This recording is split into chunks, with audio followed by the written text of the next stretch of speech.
আমাদের এই পিজি হাসপাতাল যেটা এখন বাংলাদেশ মেডিকেল বিশ্ববিদ্যালয়, সেটি শুরু থেকেই জিয়াউর রহমান থেকে শুরু করে আমাদের আপসীন দেশনেত্রী বেগম খালেদা জিয়া, আমাদের তারেক রহমান, আমাদের নেতা বর্তমান প্রধানমন্ত্রী এবং আমাদের বিএনপির সিনিয়র যুগ্ম মহাসচিব অ্যাডভোকেট রুহুল কবির রিজভী আহমেদ, সকলের স্মৃতি বিজড়িত হচ্ছে এই পিজি হাসপাতাল। তো এই পিজি হাসপাতালে সকলের স্মৃতি যেহেতু বিজড়িত, তো এখানে আমাদের কাছে মনে হয়েছে যে এখানে যদি আমরা আয়োজনটা করি তাদের দোয়ার জন্য, তাহলে বিষয়টা বাস্তবিক হবে এবং যৌক্তিক হবে। আজকে এমন একজন ব্যক্তির আজকে সুস্থতা কামনায় আমরা দোয়ার আয়োজন করেছি। উনি শুধু বেগম খালেদা জিয়ার মুক্তির প্রতিজ্ঞাবদ্ধ হওয়ার কারণে উনি 787 দিন শুধু বিএনপির কেন্দ্রীয় কার্যালয়ে অবস্থান করেছিলেন। উনি শুধু ধারণ করেছিলেন যে আমার নেত্রী মুক্ত না হওয়া পর্যন্ত আমি পার্টি অফিস ছেড়ে যাব না। সেই ধারণ থেকে শুরু করে 2018 সালের 30শে জানুয়ারি উনি যখন পার্টি অফিসে ঢোকেন, পরবর্তীতে বেগম খালেদা জিয়া 8ই ফেব্রুয়ারি মিথ্যা মামলায়, বানোয়াট মামলায় তাকে কারাগারে নিক্ষিপ্ত করে ফ্যাসিস্ট হাসিনা। পরবর্তীতে যখন উনি কোভিডের সময়, করোনার সময় মুক্ত পান, পরবর্তীতে 2020 সালের 26শে মার্চ সেই পল্টন কেন্দ্রীয় কার্যালয় ত্যাগ করেন বিএনপির সিনিয়র যুগ্ম মহাসচিব অ্যাডভোকেট রুহুল কবির রিজভী আহমেদ। তো আমাদের অনেকের কাছে মনে হয় এ যুগের ভাসানী হচ্ছেন রুহুল কবির রিজভী আহমেদ। কিভাবে সর্বোচ্চ নেতৃত্বকে হৃদয়ে ধারণ করা যায়। আমরা দেখি না, অনেক সময় দেখেন ফ্যাসিস্ট হাসিনা তার কর্মীদেরকে ফেলে চলে গেছে, কর্মীরা ফ্যাসিস্ট হাসিনাকে ফেলে চলে গেছে, কিন্তু ম্যাডাম খালেদা জিয়া এবং তারেক রহমান সেই জায়গায় সফল। তার কোনো নেতাকর্মী তাদেরকে ছেড়ে কোনোদিন যায় নাই, কোনোদিন অন্যায়ের সাথে তারা আপোষ করেন নাই।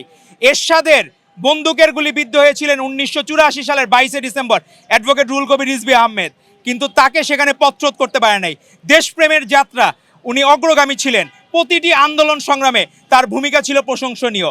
আজকে উনি যে নিজের নেত্রীর প্রতি যে ভালোবাসা দেখিয়েছেন, শ্রদ্ধাবোধ দেখিয়েছেন, 787 দিন নিজের ফ্যামিলিকে স্যাক্রিফাইস করে যেভাবে থাকা যায়, এটি আমাদের ভবিষ্যৎ প্রজন্মের জন্য আদর্শ।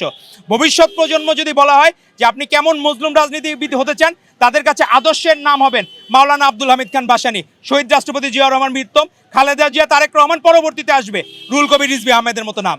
তারা দেশকে এবং তার নেতাকে যেভাবে হৃদয়ে ধারণ করেন, সেটি আমাদের প্রত্যেকটা ছাত্রদল নেতাকর্মীর উচিত সেভাবে ধারণ করা। আজকে আমাদের প্রধানমন্ত্রী তারেক রহমান, উনি কথা দিয়েছিলেন ফ্যামিলি কার্ড করবেন। উনি নিজে প্রজ্ঞাপন জারি করেছেন, ঈদের আগে হয়তো আনুষ্ঠানিকভাবে আমরা ফ্যামিলি কার্ডের যাত্রা শুরু হবে। খাল খনন শুরু হয়ে গেছে, বৃক্ষরোপণ শুরু হয়ে গেছে। যুব ও ক্রীড়া মন্ত্রণালয় থেকে যারা কর্মসংস্থানের ব্যবস্থা করা দরকার, সেখানে ফ্রিল্যান্সিংয়ের ভিত্তিতে কাজ শুরু হয়ে গেছে। ইমাম মুয়াজ্জিমদের এবারই হচ্ছে ঈদের ভাতা দেওয়া হবে।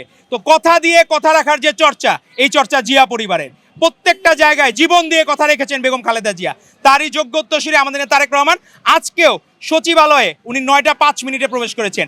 গতকাল ছুটির দিন ছিল, তিনি সেখানে অফিস করেছেন। তো দেশকে ভালোবেসে বাংলাদেশ ভবিষ্যতেই ফার্স্ট অল কান্ট্রি হবে, সেটি আমাদের প্রত্যাশা থাকবে।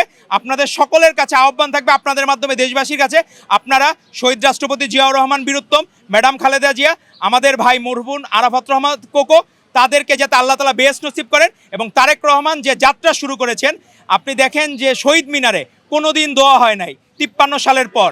এই প্রথম প্রধানমন্ত্রী হিসাবে উনি দোয়া আয়োজন করেছেন। তো ইসলামকে সত্যিকার অর্থে যে বিএনপি ধারণ করে এবং তার প্রধানমন্ত্রী হচ্ছেন তারেক রহমান, সেটি আবারও প্রমাণিত হলো। কোনোদিন আপনারা দেখবেন বিরোধী দলীয় নেতা কোনোদিন যায় নাই শহীদ মিনারে, এই প্রথম গিয়েছে।